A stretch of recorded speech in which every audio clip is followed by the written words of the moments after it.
Buenos días, bienvenidos una vez más a este canal Fe Hebrea. Mi nombre es Norma Lilia y el día de hoy tengo el agrado de tener como invitado al profesor Adolfo Reutemann. ¿Cómo se encuentra, profesor? Muy buen día.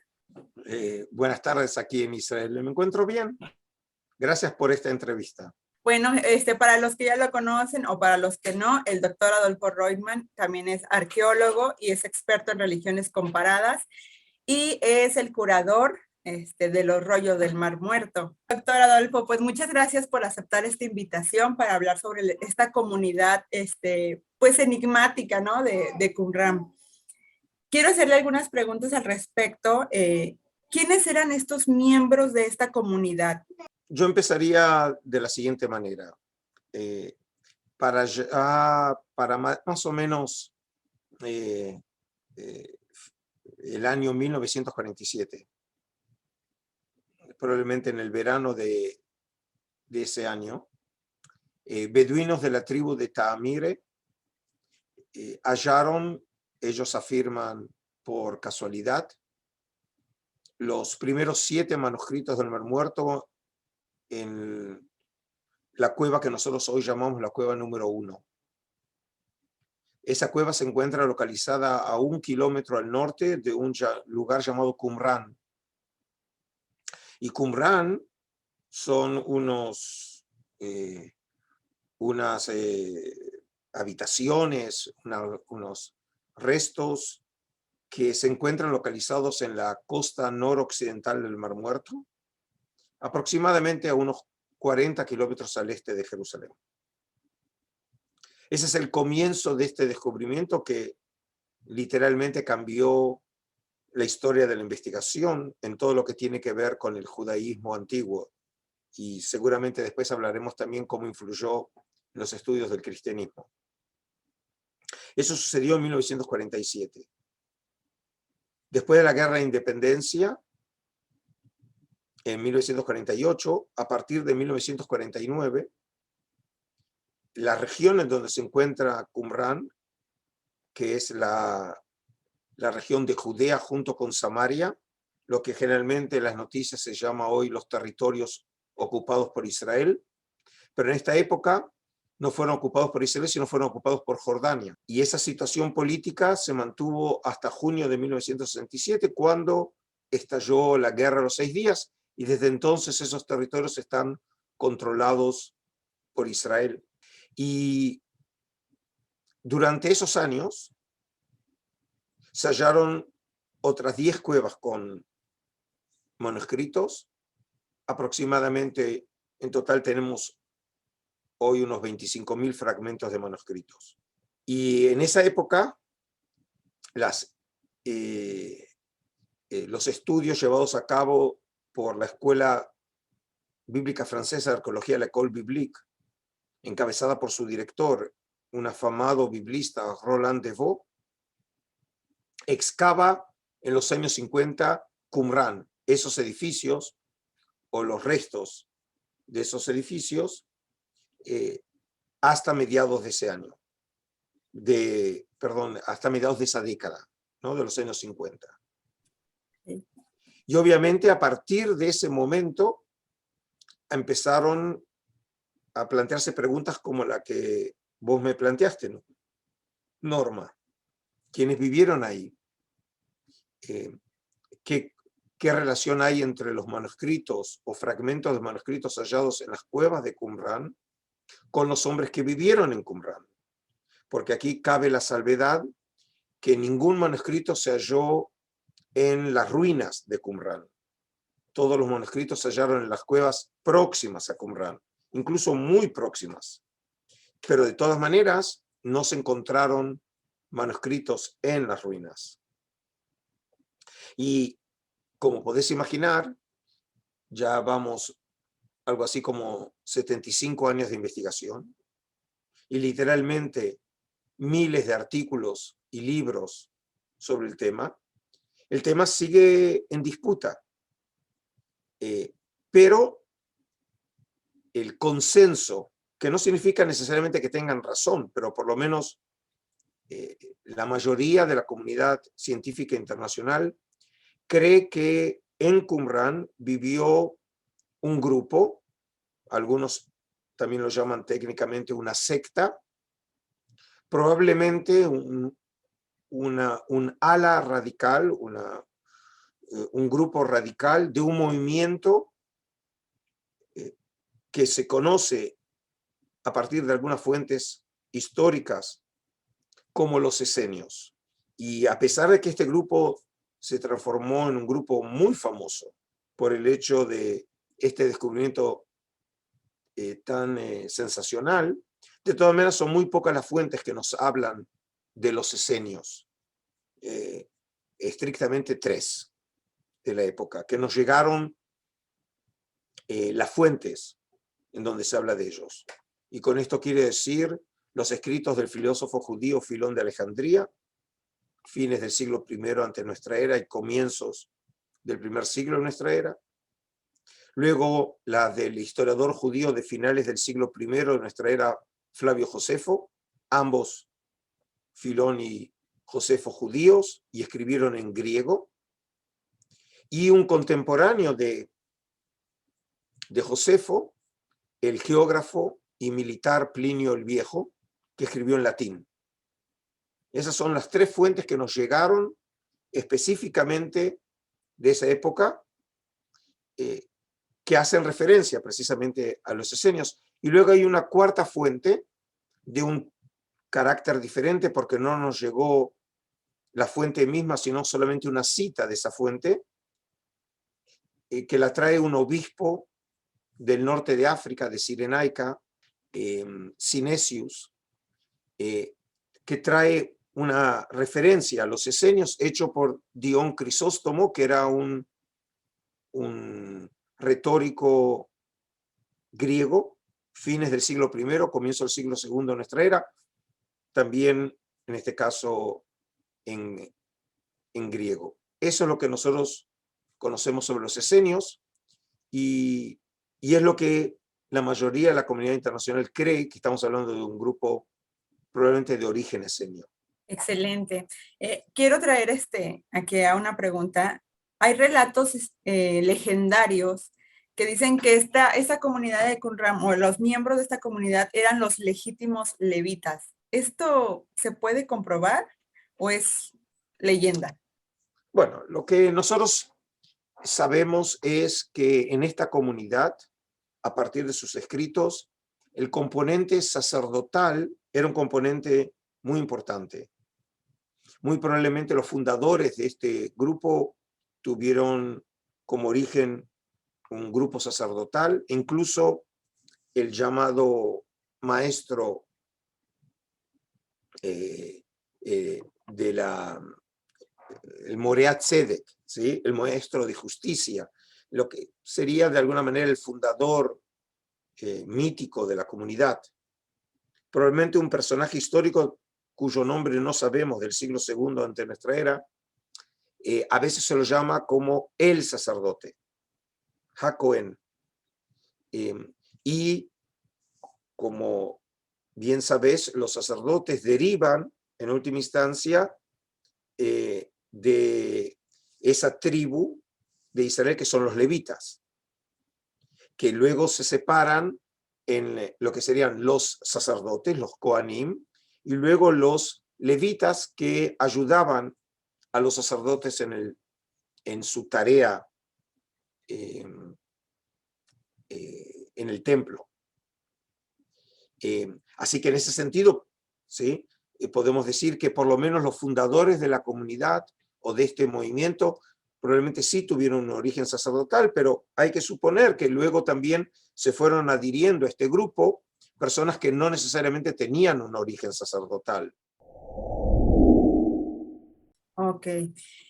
Doctor, y en uno de sus videos vi que sí había evidencias de mujeres en este lugar, pero eran muy escasas. ¿En la comunidad se aceptaban a las mujeres o era un tipo de monasterio donde se practicaba el no tener esposas?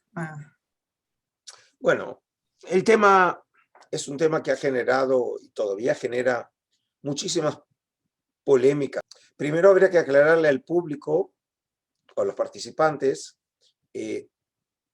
a qué viene esa pregunta. Es decir, ¿cómo nació esa pregunta? La pregunta tiene que ver precisamente con los testimonios que nosotros conocemos en los textos antiguos. Por ejemplo, Plinio el Viejo, cuando habla de los esenios en la zona del Mar Muerto, y por cierto, de las 3 fuentes importantes, es el único que los ubica en esa región, precisamente donde está Qumran y los rollos, y suponiendo que hacía alusión a los miembros de esta comunidad, ahí no aparece el término Qumran, que por cierto es un término, es un nombre moderno. Él dice no hay mujeres. Josefo y Filón dicen claramente que los esenios no se casan. E incluso también tratan de explicar eso, ¿sí? Filón, por ejemplo, alude a que la presencia de mujeres realmente es lleva a la discordia, a las disputas.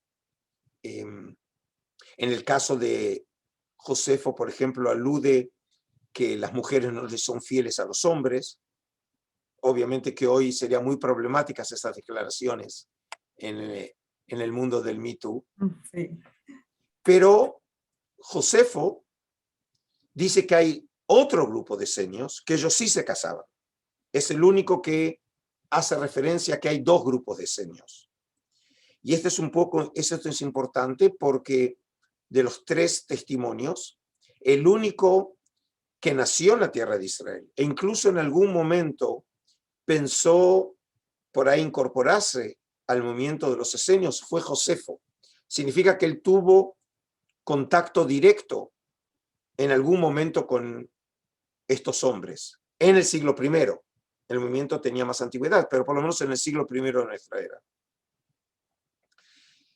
Y entonces, cuando se excavaba Qumran, precisamente lo que se esperaba era encontrar la prueba arqueológica de que realmente no había mujeres en Qumran, porque eso es lo que decían los textos. Sin embargo, se han encontrado algunas tumbas con presencia o restos de mujer en Qumran, pero no muchas. Incluso algunas de las tumbas, que en su momento obviamente complicaban la hipótesis, porque si eran realmente los esenios de los cuales hablaban las fuentes históricas, se suponía que no deberían encontrarse restos de mujeres. Resultó ser que esos restos de mujeres y de niños, no muchos, pero no tenían más de 200 años. Y se llegó a la conclusión entonces que no eran restos antiguos, sino de beduinos, que conocemos la práctica de beduinos que acostumbran a enterrar a sus muertos en cementerios antiguos. Pero de todas maneras se encontraron algunos restos de mujeres de hace 2000 años en los cementerios de Qumran. Lo que pasa es que no se han excavado muchas tumbas, y eso es porque desde que Israel controla Qumran, por la ley del Estado de Israel no se pueden excavar cementerios.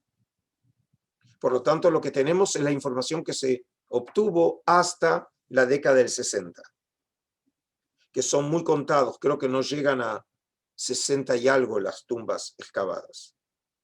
Y el porcentaje de mujeres es muy, muy pequeño. Asimismo, en cuanto a objetos arqueológicos que pueden de alguna manera mostrar o indicar la presencia de mujeres, a diferencia de cualquier otro sitio en Israel, también aquí la arqueología no ha mostrado artefactos que puedan vincularse a la presencia estricta de mujeres. Y de aquí la conclusión que probablemente en Qumran, si hubo mujeres, la presencia fue mínima, a diferencia de lo que conocemos en cualquier otro lugar en la tierra de Israel. Lo que parecería corroborar lo que decían las fuentes clásicas. Sin embargo, los rollos del Mar Muerto no, no expresan en ningún lugar la prohibición del casamiento. Es más, por el contrario, hay textos que aluden a las relaciones maritales y a la presencia de mujeres en el movimiento. Wow. Y entonces la pregunta ahora es, ¿cómo podemos entender estas distinciones entre la arqueología, entre los textos clásicos y lo que hablan los manuscritos? A mi modesto entender, yo creo que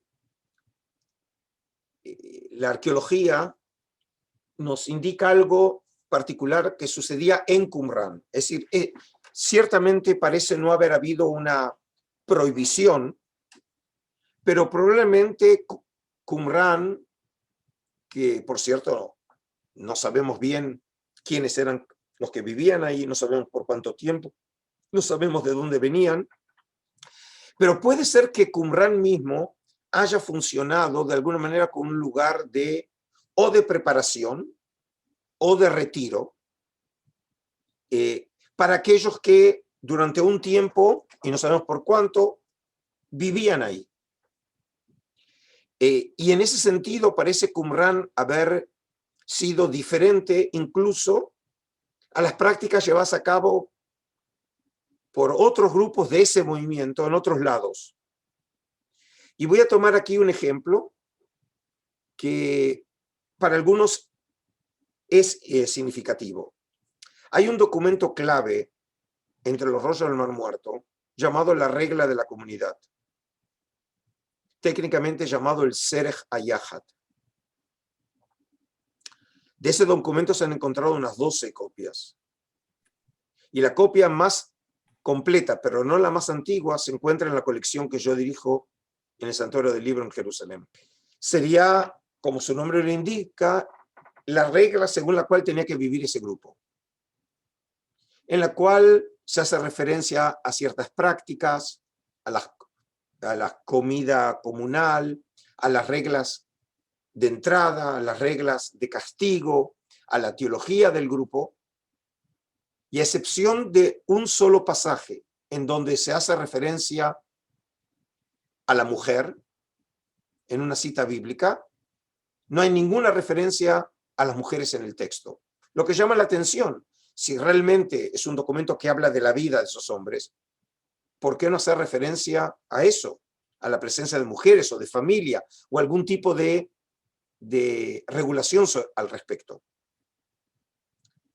De ahí la sensación cuando uno lee este documento, que aun cuando que el texto no prohíbe en ningún momento el casamiento, tampoco alude a eso, pero el texto presupone como si estábamos hablando de un grupo asexuado que dedica su tiempo y su vida a la oración, a la pureza y a la vida espiritual. Y mientras que hay otro documento, también un tipo de regla que pertenece a ese mismo género literario que se llama el documento de Damasco, que en ese caso se hace alusión a los campamentos y a familias con hijos. Y entendemos que en este caso los campamentos estaban ubicados próximos o en ciudades, es decir, estaban en contacto también con otros no israelitas, con otros no judíos. Lo que de ahí entendemos que la regla de la comunidad haría referencia a un grupo que vive más aislados. Y eso, como lo propuso un qumranista muy importante de Israel, el profesor hoy emérito de la Universidad de Beersheba, Elisha Qimron, en un congreso en Madrid, dijo, eso recuerda lo que tenemos en Josefo.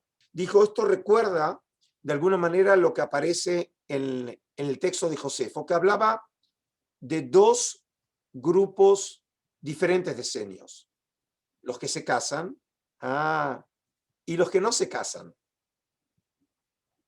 Y por lo tanto, entonces, él cree que la regla de la comunidad es un documento que se aviene muy bien probablemente a la realidad sociológica y religiosa de aquellos que vivían en un lugar como Qumran, que vivían aislados, entregados eso a la vida religiosa. Ahora, obviamente que es un tema, como podés entender, muy complejo, pero tiene que ver con un fenómeno que empieza a aparecer en el judaísmo antiguo, desde la época helenística en adelante, en donde empieza a aparecer una nueva línea en el judaísmo, que es un judaísmo de carácter ascético. Es decir, un judaísmo en donde los hombres se entregan a Dios,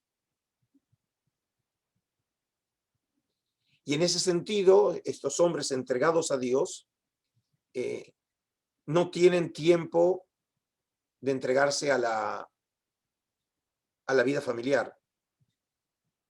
Y aquí, por ejemplo, por ahí dándote pie para las próximas preguntas tuyas, es interesante ver, por ejemplo, que los personajes que están asociados a los orígenes del cristianismo tampoco están casados, como es Juan Bautista, Jesús, Pablo, y no necesariamente porque estén en contra de las mujeres. Es más, Jesús le da lugar a las mujeres en el movimiento, pero son personas que están entregadas a Dios. Y en ese sentido, si uno quiere entregarse totalmente a Dios, no tiene tiempo, precisamente eso, para entregar su esfuerzo y tiempo a la vida familiar, a la esposa y a las mujeres y a los niños. Y probablemente es en ese contexto donde tenemos que entender esta aproximación hacia las mujeres en la comunidad qumranita. Muy bien, doctor. Sí, antes de entrar con Juan el Bautista de lleno en su ascetismo, por llamarlo de alguna forma, de estos relatos legendarios hay uno que, que dice que sus padres fueron asesinados y que probablemente él fue criado en esta comunidad. ¿Usted sabe algo de estos relatos? Bueno, obviamente lo único que sabemos de los orígenes de Juan el Bautista es lo que aparece en el Evangelio de Lucas, y solamente sabemos sobre su origen sacerdotal a partir de la mención de la noticia de Lucas en el capítulo 1, cuando hace referencia a Zacarías e Isabel, ¿no? Los padres de Juan el Bautista. Y es la única noticia que tenemos. No sabemos nada más sobre qué pasó, cuál fue la suerte de sus padres. Tenemos al final del capítulo 1 de Lucas, cuando dice que creció en los desiertos. Cosa también llamativa que utilice la palabra en plural. Y no dice nada más. No dice por qué está en los desiertos. Porque ha dejado el lugar de residencia en una aldea de Judea, de las montañas de Judea, como dice el texto, que la tradición cristiana lo fija en lo que hoy es un barrio en el sur de la ciudad de Jerusalén llamado Ain Karem. Y luego lo encontramos a Juan el Bautista realmente predicando su mensaje de salvación en el desierto. Y el texto no nos explica por qué se fue al desierto, por qué dejó su familia, qué pasó en su juventud. Bueno, todo eso no figura. Así que todas las historias son solamente historias que no tienen ninguna base escriturística. Así que más que eso no puedo decir. Entiendo, doctor. Algo que me llama la atención de Juan, bueno, se le ha relacionado con los esenios, pero en unos de los textos se menciona que los esenios visten de blanco, prácticamente todo el tiempo. Y vemos que a Juan le menciona como que se viste de pieles de animales. Ahí pareciera no cuadrar en la vestimenta tradicional de los esenios. Bueno, en realidad, tu pregunta supone algo que en sí mismo es algo que no está obviamente probado, que están aquellos que dicen que Juan el Bautista era un esenio o que había sido un esenio. Y por eso vos decís, llama la atención que no coincida, ¿sí? O que no cuadre. En realidad, hay que pensar lo siguiente, hay muchas cosas que no cuadran entre Juan el Bautista y los esenios. Los esenios es un grupo que viven en comunidad, mientras que Juan el Bautista es un solitario, es un asceta solitario. En ese sentido, la figura de Juan tiene un antecedente, por cierto, muy importante en la tradición bíblica, que es el profeta Elías, que también era conocido por ser un solitario. Y la vestimenta a la que aluden los evangelios recuerda la vestimenta también de Elías. A veces le digo a mis alumnos, le digo, bueno, Juan el Bautista es como si fuera un Tarzán antiguo, ¿no? Que vive de la naturaleza, que vive en soledad, que vive en un mundo salvaje, ¿no? Y tenemos, por cierto, en las fuentes judías otro personaje, del cual tenemos solamente una referencia, que es en una de las obras del historiador judío Flavio Josefo, que se llama El Contrapión, en donde dice cuando era joven, específicamente cuando él tenía 16 años, dice que pasaba de grupo en grupo, como queriendo conocer, ¿no? Y aumentar su conocimiento, y fue entre los fariseos, los saduceos y los esenios, y luego dice que no encontrando satisfacción a su deseo de conocer, finalmente fue a lo de una persona llamada Banus, que vivía en el desierto, vestido de hojas silvestres, comiendo frutos de la naturaleza y que practicaba día y noche lustraciones en agua fría. Banus recuerda en algo la figura de Juan el Bautista. Como Banus es un contemporáneo de Josefo y Josefo es posterior a Juan, podríamos decir que por ahí es alguien que sigue la tradición de Juan, o que Juan y Banus siguen una tradición de ascetas solitarios, que por casualidad conocemos solamente el nombre de estos dos, pero que acostumbraban vivir en el desierto.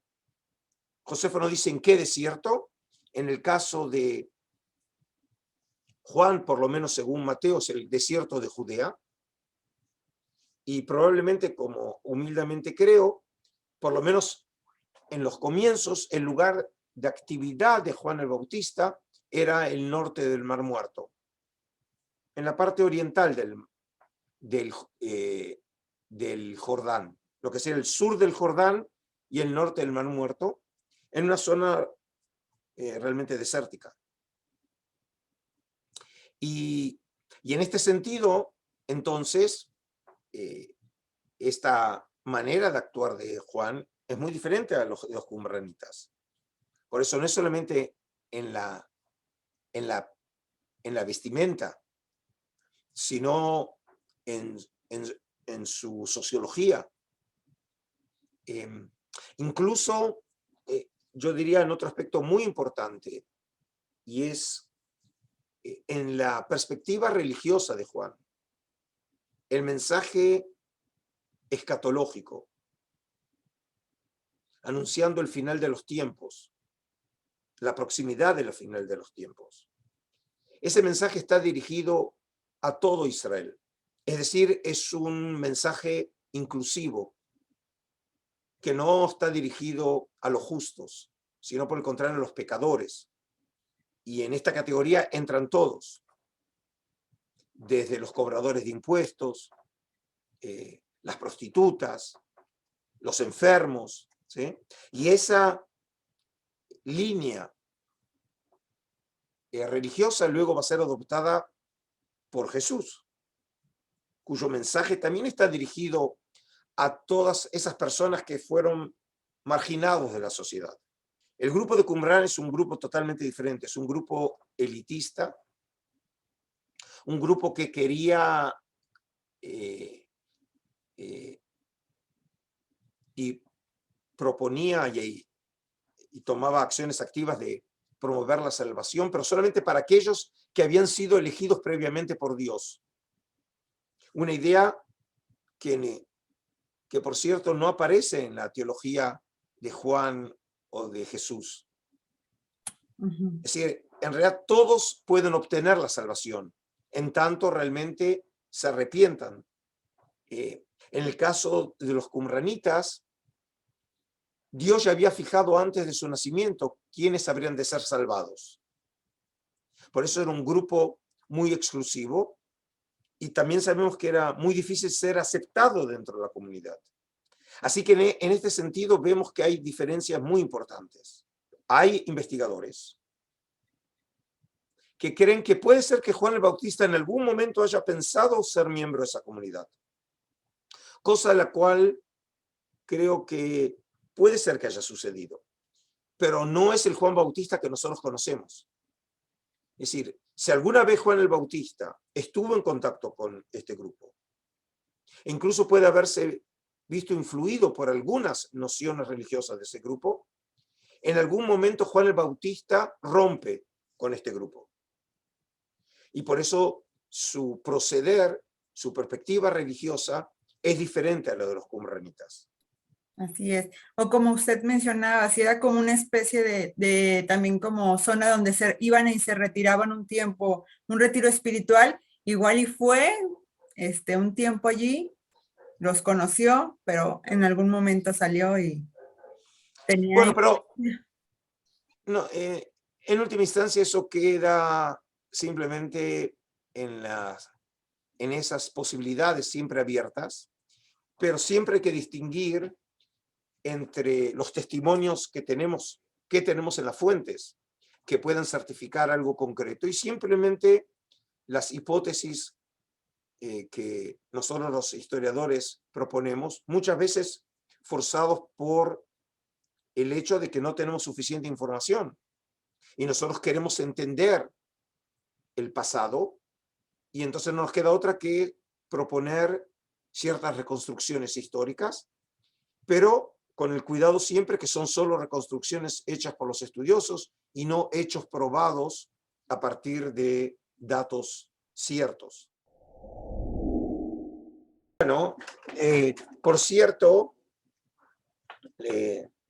estamos en un mundo en donde para la época grecorromana, algo así como entre los años 200 antes de nuestra era y 100 de nuestra era, tenemos un aumento muy importante de esas expectativas mesiánicas. Eso se manifiesta, por ejemplo, en uno de los géneros literarios, que es de los más importantes de esos años de la literatura, que es la literatura apocalíptica. Y un ejemplo en las escrituras es el libro de Daniel, que es el libro más moderno, si podemos decir, de las escrituras, porque el libro, como nosotros hoy lo conocemos, fue finalizado allá entre los años 167 y 164 antes de nuestra era, en la época de las primero persecuciones de los judíos por los griegos, por los decretos antijudíos de Antíoco Epífanes IV, y luego por el levantamiento de los macabeos.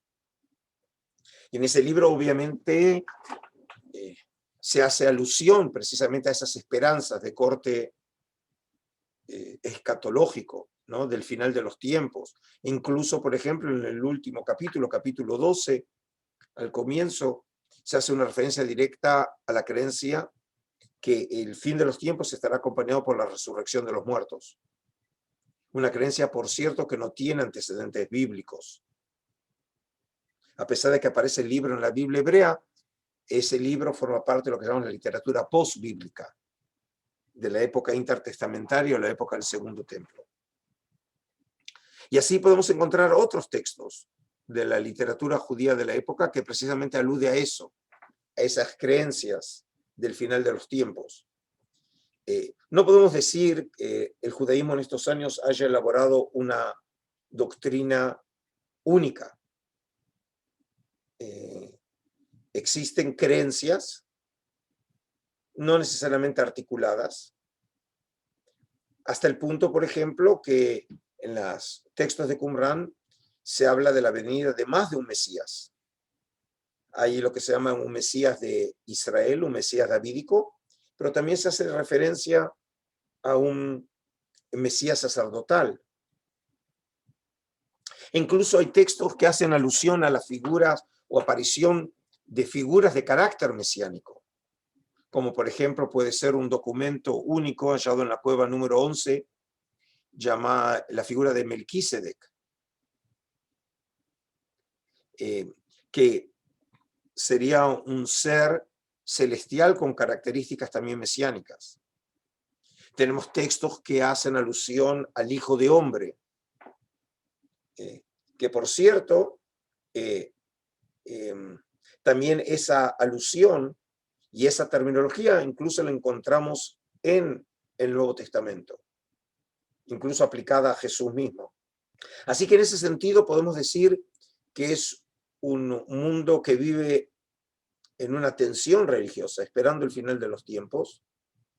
Obviamente tiene que ver con la situación política, social de esos años. Estamos hablando de la época en que Judea se encuentra controlada por los romanos, e incluso Judea a comienzos, a partir del año 6 de nuestra era, está controlado directamente por gobernadores romanos, primero llamados prefectos y luego procuradores romanos.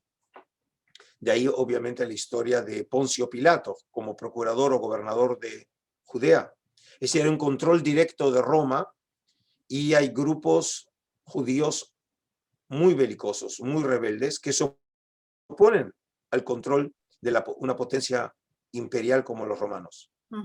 Y además de eso, la brecha social, el aumento de la diferencia entre pobres y ricos, las tensiones religiosas y las polémicas entre los grupos, todo eso lleva a una explosión que finalmente va a derivar en la revuelta y la intervención de los romanos destruyendo Jerusalén y el templo.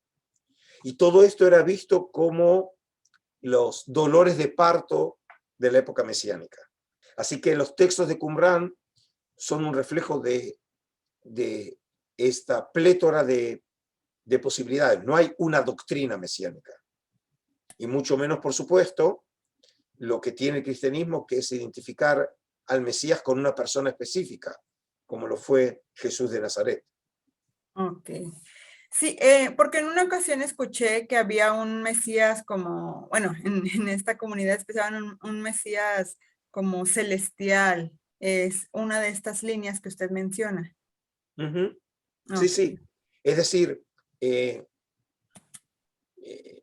la riqueza de la literatura judía de esos años, y por supuesto el hecho de que nos llegó literatura tan antigua y original como la literatura qumranita, nos permite por primera vez recontextualizar el judaísmo de esos años y más precisamente también los orígenes de la iglesia, porque obviamente comenzó como un movimiento judío. Y por eso las ideas asociadas con la figura de Jesús tienen que ser vistas ante todo, no exclusivamente, pero sí ante todo en un contexto judío. Y en ese sentido, entonces, hay elementos que están asociados a la figura de Jesús y su condición mesiánica que encuentran su sentido precisamente en lo que llamaríamos los modelos mesiánicos de la época del Segundo Templo. Bueno, una pregunta más. Esta comunidad se regía por otro tipo de calendario. Vemos nosotros en los evangelios que Jesús, al hacer su última cena, pareciera una cena de Pesaj. Incluso él dice, vayan a buscar los elementos para celebrar el Pesaj. Pero al mismo tiempo vemos que el Pesaj no era el que se iba a celebrar en el templo, sino que será el día siguiente. ¿Es posible que Jesús se rigiera por este calendario de los esenios, en el cual en los Moadim no coincidía del todo con los del templo de Jerusalén? Tratemos de distinguir la pregunta en dos temas. Por lo pronto, según encontramos en los rollos, realmente tenemos 4 sistemas diferentes de calendario. Okay. Uno de ellos es el calendario de tipo solar, que dividía el año en 364 días de manera absoluta y se regía de acuerdo al sol. Y por eso, en este modelo de calendario, las festividades siempre caían en el mismo día del año, que es un calendario perfecto. El único problema es que en la realidad no lo es. El año solar tiene 365 días y un cuarto. Eso significa que si uno rige su vida de acuerdo al calendario de Qumran, terminará celebrando la fiesta de las Pascuas, que cae en primavera en el invierno, porque empieza a correrse ¿sí? El tiempo. Luego también encontramos en Qumran un sistema de intercalación, que obviamente lo que trata es de coordinar la diferencia de tiempo que hay entre el calendario que ellos tienen y la realidad del ritmo solar. En Jerusalén, probablemente a partir de los griegos y específicamente de Antíoco Epífanes IV, empieza a regirse por un calendario, lunisolar. Y ese es el calendario que rige hasta hoy en el judaísmo histórico. Porque por un lado, las celebraciones litúrgicas según el Pentateuco están fijadas por el ciclo de la naturaleza. Y el ciclo de la naturaleza se rige obviamente por el sol. Por eso, las celebraciones centrales del judaísmo son la fiesta de Pascua o Pesaj, la fiesta de las primicias o Shavuot, la fiesta de las semanas, y luego la fiesta de la recolección o Sukkot, que es el ciclo de la naturaleza. Es decir, con Sukkot empiezan las lluvias y por lo tanto es cuando se ha sembrado las semillas. La fiesta de Pesaj es cuando comienza la cosecha de la cebada. Y luego, 50 días después, se celebra el Pentecostés, como su nombre lo dice, y es la recolección del trigo. Y luego vienen el resto de los frutos. Ese es de acuerdo a, como dijimos, lo que sería el ritmo del sol. Sin embargo, el calendario está basado también en la luna, que es el año lunar tiene menos días que el año solar. Y otra vez, entonces, lo que hay que hacer es crear un sistema para cubrir esa diferencia. Y hay intercalaciones que se hacen. Cada tanto que se agrega un mes que en el actual calendario es el mes de Adar Bet. Adar es uno de los meses, y se agrega un mes más. Y de esa manera se va llenando esa diferencia, para que no estemos celebrando Pesaj en invierno. Ok. Ahora, entonces, luego de explicar todo esto, tu pregunta tiene que ver con la diferencia que hay en cuanto al relato de los evangelios sinópticos con la datación del evento según el Evangelio de Juan. Así es. Y entonces, según el Evangelio de Juan, él conoce sobre la cena, pero no es la cena pascual, porque según la presentación en la historia del Evangelio, Jesús es crucificado la noche en que están preparando el Cordero Pascual. Es decir, el día en que se tiene que preparar el Cordero, que se va a comer en la noche de la cena pascual. Ujú. Y eso era el día viernes. Significa que la referencia a la cena no es la cena pascual. Eso sucedió antes, es una cena, pero no es pascual. Son los evangelios sinópticos que identifican esa cena con la cena pascual. Y ahora la gran pregunta es, ¿cuál de las tradiciones? Porque obviamente uno de ellos no tiene razón. ¿Cuál es la verdadera posibilidad? ¿Sí? Aquí tengo que decir que declaro mi ignorancia. ¿Sí? ¿Cuál de las versiones es la correcta? De todas maneras, lo único que podemos decir, o lo que puedo decir, es que en los últimos años, más y más investigadores aprecian y evalúan de manera positiva la información histórica que brinda precisamente el Evangelio de Juan. Porque las tradiciones de Juan sobre prácticas judías, sobre lugares específicos, muestran que el autor, o probablemente la fuente que le sirvió al Evangelio de Juan, porque es una obra también compleja, con estratos literarios, tiene un profundo conocimiento de la realidad judía en la tierra de Israel, a diferencia de los evangelistas, que no conocen. Y por lo tanto, es en muchos casos más confiable la tradición histórica de Juan que el resto de los evangelistas.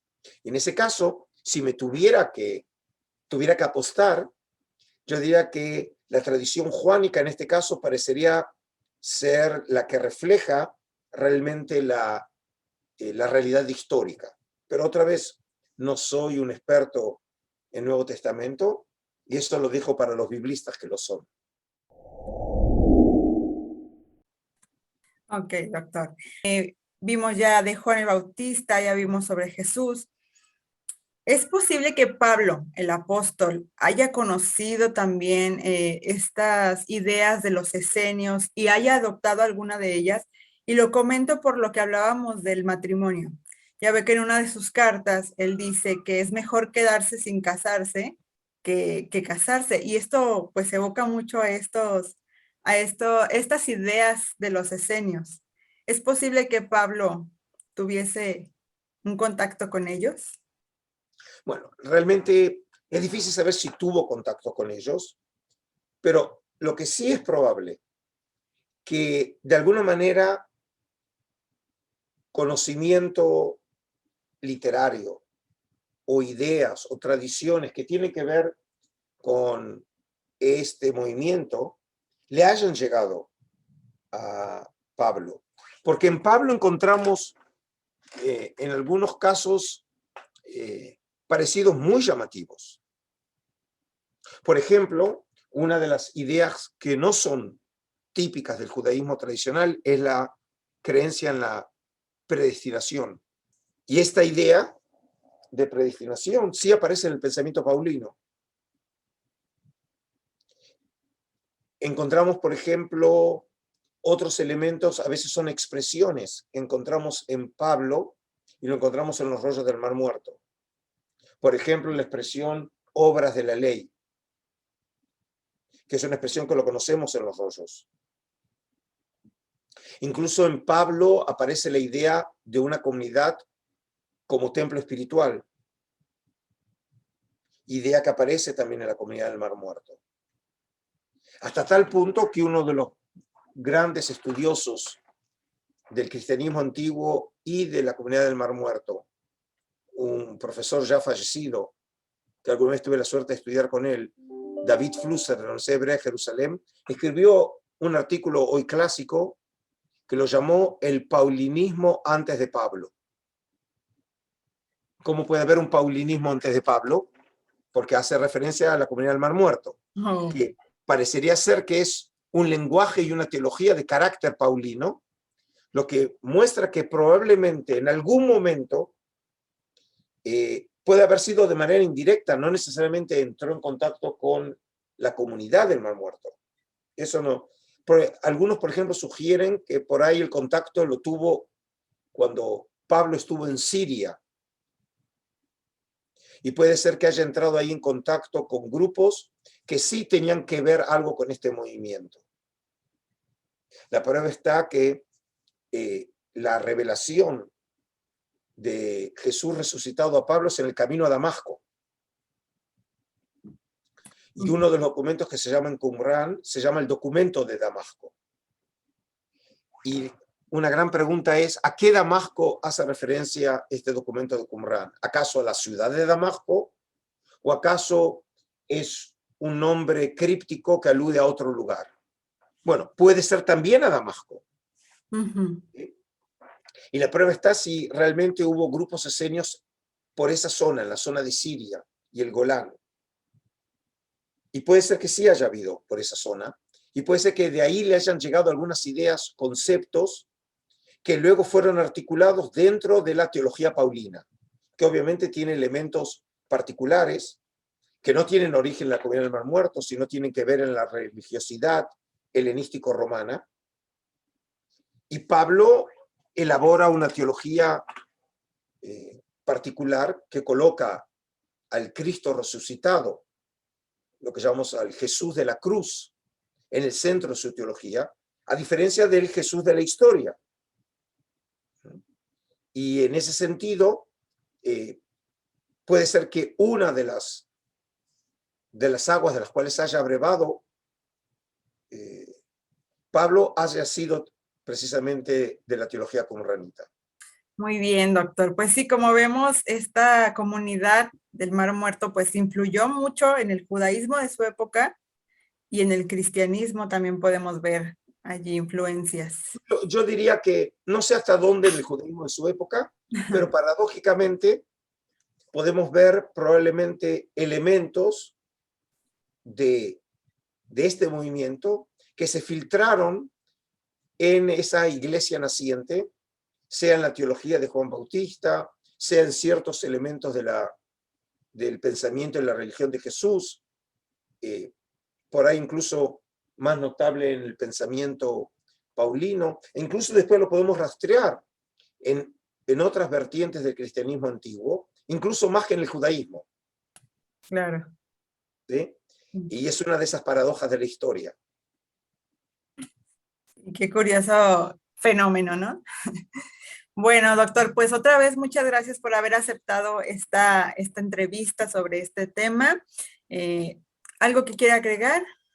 Lo único que se me ocurre decir, primero agradeciéndote haberme invitado y abrir este espacio a tus seguidores, es tanto para vos como para los participantes de esta entrevista, es que lo invito a que sigan estudiando, que sigan leyendo. La sabiduría no la tenemos ninguno de nosotros.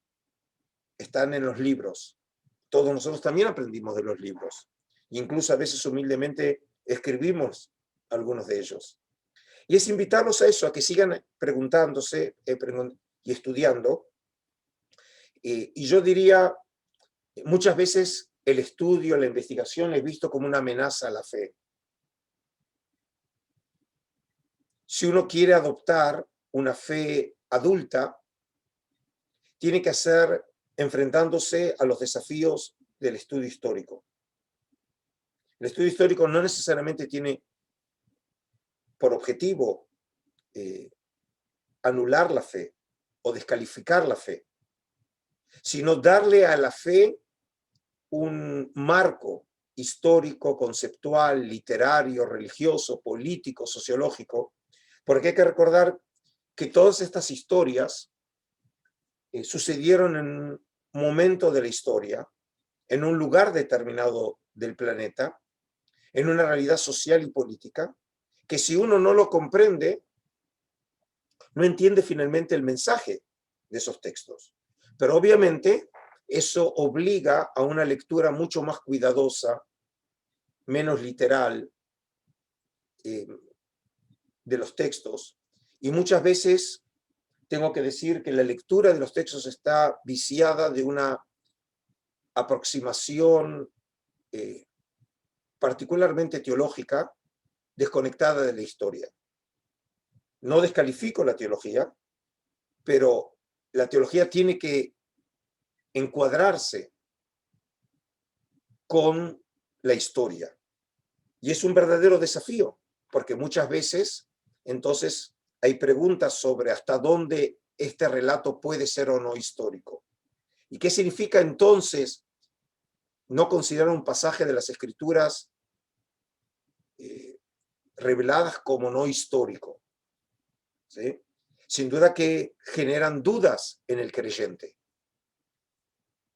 Por eso creo que tenía mucha razón el autor del Eclesiastés, que la tradición lo atribuye a Salomón, que decía que el que cuando aumenta el estudio, aumenta el dolor. Porque obviamente solamente el ignorante puede estar seguro, porque no sabe. El que sabe se siente inseguro, porque siempre entiende que hay más para saber y conocer. Y en este caso, yo, en lo personal, soy de aquellos que prefieren vivir en esa inseguridad y aprender y estudiar más, que obviamente siempre implica que voy a saber menos, a creer que sé lo suficiente como para no seguir estudiando. Así que sigan estudiando y aprendiendo, y en este caso te agradezco porque tu espacio también promueve el estudio y la investigación. Gracias, doctor. Y sí, como le platiqué hace un momento, cambia la perspectiva de fe, el atreverse a escuchar otras versiones, etcétera. Bueno, pues una vez más, muchas gracias. Espero que se repita, me dé otra oportunidad más adelante. Igual a los que nos estén escuchando, recuerden que en este espacio no quiero imponer mis creencias, ni mucho menos. No crean todo lo que se expone en este espacio, investiguen y saquen sus propias conclusiones. Gracias por visitar este canal. No olviden dejar su like y compartir este video y suscribirse, que me ayudan mucho con eso. Bueno, pues una vez muchas gracias. Nos vemos pronto. Saludos desde Israel. שימו בנים נראה קנים כי נאמנים דרכי שלום